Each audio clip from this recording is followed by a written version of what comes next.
And it was literally 4 years, almost to the day that we met.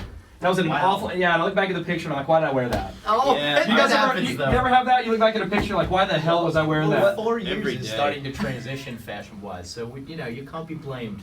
It was at the time. It was probably Well, great. my own girlfriend's the one that made fun of me for wearing like a cool vest, which I thought was cool.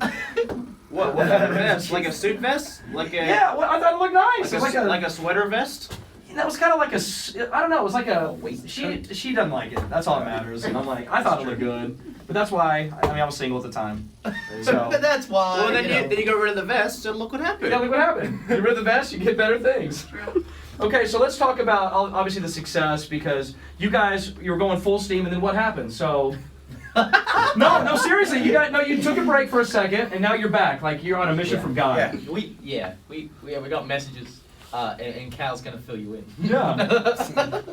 Yeah, we finished up the tour of our second album in 2016, end of 2016, and we kind of took a moment to step back for ourselves and kind of regather things, personal lives, and whatnot, and come back stronger than ever with a vision that we really believed in and we were passionate about, and that's what we've done. Really, that took a year and a half, nearly 2 years, and. Now we're here. Well, in a world where everything is EDM now, it's so refreshing to see you guys actually play instruments and kill it when you get on stage and actually. You're rocking, and that's what I like. Thanks, man. That's what I prefer. Coming tonight? We'll have to be on the air at 7. Can you talk to my boss and to let me come? I can say something. I don't know how much pool I have. It's almost like a 6.1. It's almost like a doctor's note. If you don't mind, we definitely come. So you guys have some obviously like ridiculous fan stories. I'm sure. Do you have anything that stands out, like a most ridiculous fan story? In the years you've been touring. I don't know about I don't know if it's ridiculous. Most recent. Most recent. recent. I've noticed a lot of more recently like fan tattoos, where from fans that have been with us for 6, almost 7 years now, and then more recent ones from the new songs, which is really cool for us. Or maybe they were waiting for us to come back before they got the tattoo to make sure we were still a band or something.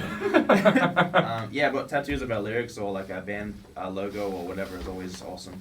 That's cool. That's always pretty ridiculous to me. Now, one of you guys can take this question. I just think it's always interesting. If your successful self could go back and tell your beginner self some meaningful advice for the future, what would it be? One thing I do know is we have nearly the exact same attitude, if not the same. We were trusting our intuitions from a young age, and we knew that we wanted to do this, and we're really wanting to have success as a band when bands were not doing great, and we're not trying to be a classic rock band or anything. We're trying to modernize rock music for bands. So that's always been one of our goals, and we stuck to it. I really enjoyed the innocence of our early days, and I wouldn't change a thing. No, absolutely not. Now, you guys obviously started out on YouTube covering songs. What is your favorite song to cover? For a lot of years, it was the Romantics when we did What I Like About You. I love that song. That was always fun, but I don't know at the moment. What do we do? We don't really do anything now. We used to we covered The Middle by Zed for a little bit. Okay. We did that acoustically. That was kind of fun, but we're kind of into the idea of doing older, basically bringing a modern twist to older songs. Basically what we did with that Romantic song. Yeah, that was a cool song. Doing a couple different versions of those. That's cool. Who are you guys into right now? Who do you like? Post Malone? I love Post Malone. Post Malone has one of my favorite songs at the moment. It's called Phil and Whitney. I love that song. I think the elements that Post Malone has that are kind of more folk influenced or something like that, it's cool. I love hearing him with just an acoustic guitar. But other people, damn. Mary Morris is cool. I love her voice. Yeah, both of them are from here. Isn't that crazy? Yeah. Yeah, I love it. The weird thing is, I only kind of have friends from either Texas or New Jersey. Really? Yeah, it's really strange. It's just a big difference in accent. I know. But there's something that you guys get along with Australia as well. I don't know why. But I feel like your accent's kind of going away. Mine's all over the place. All over the place. Well, okay, so what else? Any TV shows that you guys are into right now? You guys have a chance to just stop and watch anything? Well, Stranger Things is huge, some Netflix shows. I've been told, one of our security, great, he's a huge rock lover. He told me last night that they're turning Motley Crue's Dirt into a TV series. Oh, that'd be cool. Nice. That sounds awesome. I would watch that. Machine Gun Kelly's playing Tommy Lee. Oh my god. That's a perfect fit. That's actually really dope. That sounds crazy. But I'm gonna watch it. Yeah, I'm excited for that. By the way, really cool documentary I watched, and you guys may be too young to remember Andre the Giant. Do you remember him? Oh, yeah. From the wrestling world? Yeah. They did a really cool documentary on HBO about him. And I've been wanting to DVR it, but it actually just happened to be on the channel, and I freaked out because I was so excited because, I mean, he was a legend, but that's something you should watch. Yeah. All right. Yeah, I'm just trying to give you guys something to watch when you're on the road. Yeah, That's me we're in get tired of the Texas. same old I like stuff. that. Some hints. It was really cool.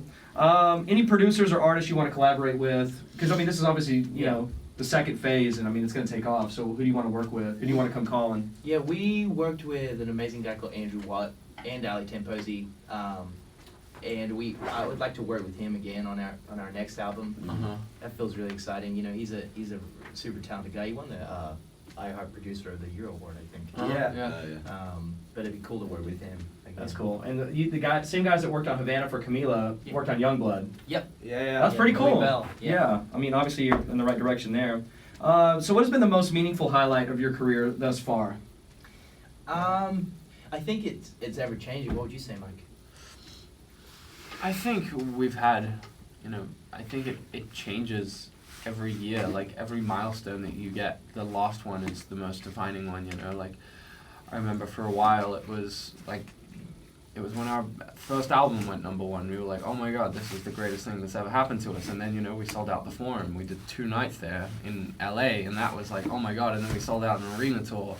And, you know, there are like so many things that have just happened with us that it's so hard to just define one. I think the one that I remember the most was playing Madison Square Garden recently. Yeah. That one was pretty amazing for me. You know, we just recently played Rock in Rio, which was one of the best and like one of the most prestigious rock festivals in the world. That was awesome, and I remember us when we started, like in the first couple of years when we started, we were like, what type of festivals would we ever want to play? And it was always Rock in Rio, it was always the #1, and we used to watch videos of like Maroon 5 playing it and stuff like that. So that's the most recent one I can think of that was awesome. That's really cool. Nice. All right, well, I won't keep you guys too long, but congrats on everything. And like I said, I'm already talking about Youngblood being a huge song, and it hasn't been released yet, but I know it's going to be big. Dude, it actually came out 3 days ago. Okay. Oh yeah, Well, it's on the well, if you pre-order the album, that's like the first thing you get. So that's like it's like not a single yet, but I think it will probably end up being one. Yeah, it's not a single yet, but we'll see. We'll see what People happens. seem to like it, so it kind of depends on what people like, I guess. I feel like with spring and summer, music always gets a little bit better. You're kind of coming out of that winter funk of everything that's slow. Thanks, Ed Sheeran. Like, I love Ed. Super talented guy, but it's like, I need some, you know, for summertime, I need some beats. You know, I need some driving beats like Youngblood. That's why I like it. So, you guys are House of Blues tonight. The album comes out, what, June 22nd? Yeah, man. Yes. Exactly. The tour kicks off. The only reason I know this is because it's the day before my birthday, August 27th. Nice. Oh, And you guys are in Canada. Oh. Start it off. We'll start in. Meet you there. Meet you there tour. Yeah, we'll start in Canada. We'll come back through. When do we come back through? Y'all are here in September. We're here in Yeah, September. over in Irving, which is probably a new complex you guys have because they just built it. It's like What's brand the name of new. It's called the Toyota Music Factory.